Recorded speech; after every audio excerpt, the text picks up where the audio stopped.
Was I nice? Yes.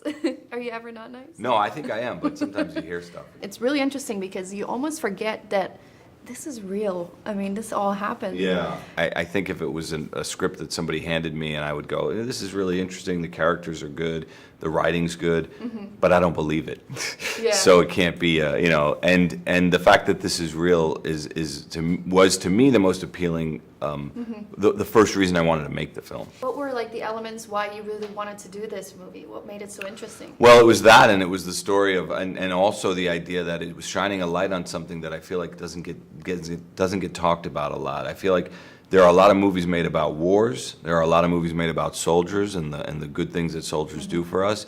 But there aren't a lot of movies made about the small group of people that make a lot of money on war. And we say in the movie, war is an economy.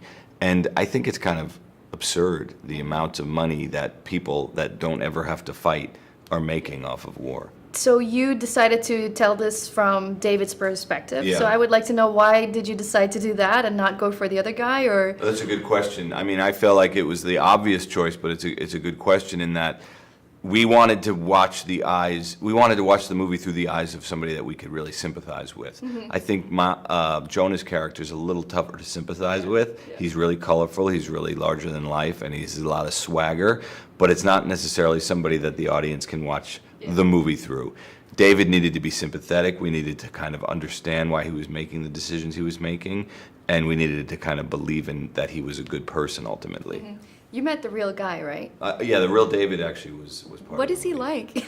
He is one of these guys who just sort of made a decision in life and got in over his head, and it happens, and the money kept getting better and bigger, and he kind of kept his moral code kept shifting because you go, well, maybe if it's that, okay, more, it was one of those things. Is he like somebody who you just want to go to a bar with and just listen to all his stories? Does he have a lot of good He has a stories? lot of stories, but he's Yeah. very much a regular guy. I mean, Yeah? I mean, one of the things about making a movie when you're not basing it on somebody super famous, these two characters, nobody really knows who they are. Yeah. So it's not like when Daniel Day-Lewis plays Lincoln and you have to, look Yeah. a certain way and dress a certain way.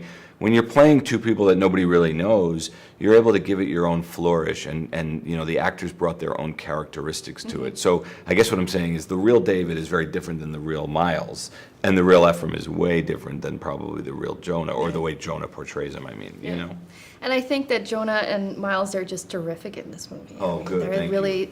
Did you have to work hard to get them? I mean, it's always a work, but Yeah. the fun thing about when you get kind of world-class actors, I mean, Jonah is, to me, there's nobody like him, and the way he inhabits real characters and the flourishes that he brings to a real character are just unbelievable. Yeah. Let's talk about the locations for a little bit. You guys went to Morocco, to Vegas, to Southern California, I saw. We were in Romania and Jordan, and How was that like? I mean, that must have been crazy. Well, it was chaotic, Yeah. and that's always a good thing for me. I like that when there's chaos on the set, it always finds its way into the film. And when you're making a movie about chaos, that's okay to have chaos on the set because it really adds an authenticity.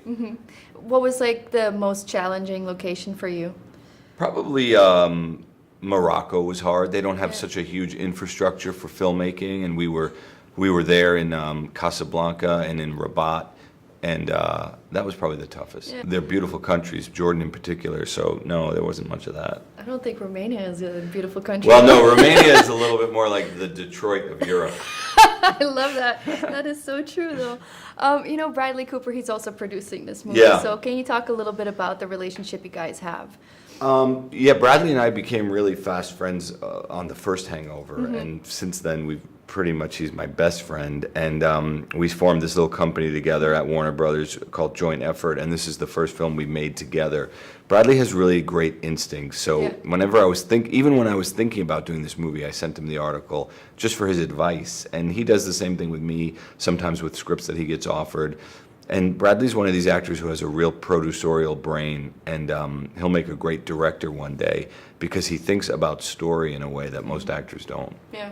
Well, they gave me the wrap. Thank you so much. Yeah. All right, nice to see you again.